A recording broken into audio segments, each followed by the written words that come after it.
ടം പെടം ബണ്ടം പെടം ബണ്ടം പെടം ബണ്ട. കഥ പറയാൻ പോവാണ് കുട്ടികളെ. ഒരു സ്ഥലത്ത് ഒരു പാട്ടുകാരനുണ്ടായിരുന്നേ.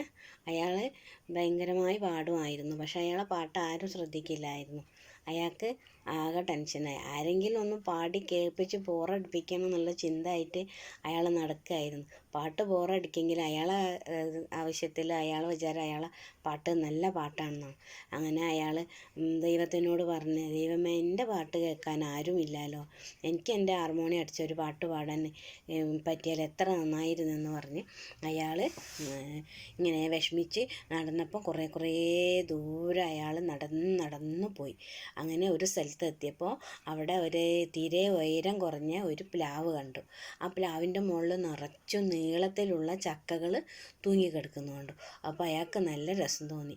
അയാൾ ദൈവത്തിനോട് പറഞ്ഞു, ദൈവമേ, ഇന്ന് എൻ്റെ പാട്ട് ഈ ചക്കകൾക്കാവട്ടെ, നിന്നെ മനസ്സിൽ ധ്യാനിച്ചുകൊണ്ട് ഞാൻ പാട്ട് പാടാൻ പോവുകയാണെന്ന് പറഞ്ഞ് അയാളെ ഹാർമോണിയപ്പെട്ടിയും ഓണാക്കി അയാൾ പാടാൻ തുടങ്ങി.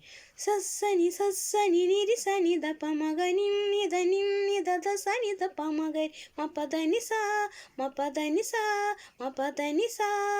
അയാൾ പാടിക്കൊണ്ടിരിക്കുമ്പം പെട്ടെന്ന് അയാൾ കണ്ടു, അയാളെ ചുറ്റിലും കുട്ടികൾ കൂടിയിരുന്നിട്ട് അയാളെ പാട്ട് ആസ്വദിക്കുന്നതായിട്ട് കണ്ടു.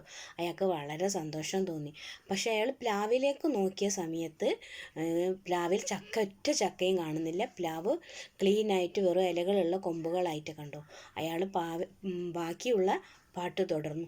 കവ്യകുമാരി ശകുന്തള കുഞ്ചിയ ഈ കളിക്കോപ്പിലിരുന്നു നെയ്ത്തിരി ചാർത്തിയ വനമാളികയിൽ അതിമോഹനം അതിസുന്ദരം മപദനിസ മപദനിസ. അയാൾ നിർവൃതിയോടുകൂടി അയാളെ പാട്ട് അയാൾ പാടി അവസാനിപ്പിച്ച് നോക്കിയപ്പോൾ പെട്ടെന്ന് ചുറ്റിലിരുന്ന കുട്ടികളെ ഒന്നും കാണാനില്ല. അയാൾ മേലോട്ട് നോക്കിയപ്പോൾ പ്ലാവിലുള്ള ചക്കകൾ അതേപോലെ അവിടെ ഉണ്ടായിരുന്നു.